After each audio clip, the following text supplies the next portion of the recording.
ओम नमः शिवाय। आप सभी का हमारे YouTube चैनल में स्वागत है। आज हम बात करेंगे स्वादिष्टान चक्र के बारे में कि जब स्वादिष्टान चक्र अशुद्ध होता है तो उसके कारण ध्यान में क्या समस्या आती है, उसके बारे में बात करेंगे। तो आप सभी से निवेदन है कि जो भी हमारे चैनल पर नए हैं, हम जिन्होंने हमारे चैनल को सब्सक्राइब नहीं किया है वो चैनल को सपोर्ट करें, चैनल को सब्सक्राइब करें, जिससे मुझे और नई वीडियो बनाने का मौका मिले और अपने ध्यान के सारे अनुभव आप सभी को बता सकूं। सो प्लीज़ चैनल को सब्सक्राइब एंड लाइक शेयर ज़रूर करें।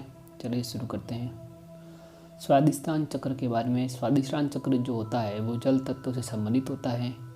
उसका केंद्र जहाँ हमारा मूत्र भाग होता है, जहाँ मूत्र स्टोरेज होता है, वो स्वादिष्टान चक्र का केंद्र बिंदु होता है। जल तत्व इसका मेन स्रोत है। कई लोग जब ध्यान करते हैं, ध्यान में जब मूलाधार से ऊपर उठकर स्वादिष्टान चक्र में पहुंचते हैं, उनकी ऊर्जा जब स्वादिष्टान चक्र में पहुंचती है तो वो कई बार वहाँ अटक जाते हैं, उससे ऊपर नहीं उठ पाते। उसका कारण है कि मूलाधार चक्र से जब ऊर्जा उठी और स्वादिष्टान चक्र में पहुंची तो स्वादिष्टान चक्र के चारों ओर चक्कर लगाने लगी, क्योंकि स्वादिष्टान चक्र कठोर था। कठोरता का मतलब है कि स्वादिष्टान चक्र के अंदर जहाँ इसका केंद्र बिंदु है वहाँ हमारे मूत्र भाग में मूत्र जमा है, अर्थात जल तत्व की अधिकता है।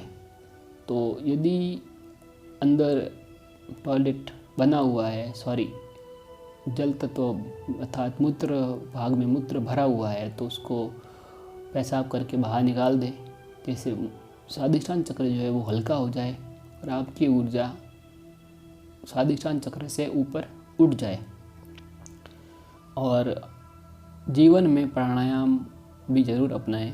प्राणायाम से हमारे शरीर में जितनी भी बीमारियां हैं, शरीर के रोगों संबंधित, उसमें मदद मिलती है और ध्यान में हम हल्के होते हैं तो और ज़्यादा ऊपर उठ पाते हैं। स्वादिष्टान चक्र भी साफ होता है। सारे चक्रों की क्लीनता जो है वो प्राणायाम से होती है। और जब स्वादिष्टान चक्र जब अशुद्ध होता है, अशुद्धता के कारण हमें मूत्र संबंधी कई बीमारियां लग सकती है।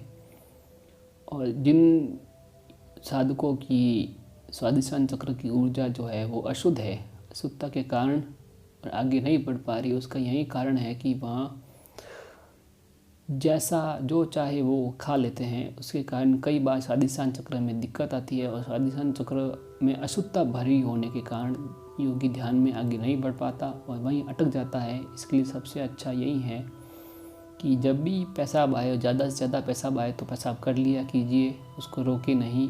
पेशाब को रोकने से हमारा वीर्य भी नाश हो सकता है, हमारे ब्रह्मचर्य में भी बाधा आ सकती है, क्योंकि ध्यान के लिए सबसे विशेष ब्रह्मचर्य है, बाधा आ सकती है। और इसलिए आप सभी से निवेदन है कि अपने ध्यान को और अधिक ऊंचाई पर ले जाए और अपने चक्रों को सदा क्लीन रखें। ये हमारा दूसरा चक्र था जिसके बारे में हमने बात की। अभी हम अगली वीडियो में बात करेंगे मणिपुर चक्र के बारे में, जिसको सूर्य चक्र भी कहते हैं, अग्नि तत्व से जो संबंधित है, उसके बारे में बात करेंगे। धन्यवाद। आज के लिए इतना ही। धन्यवाद।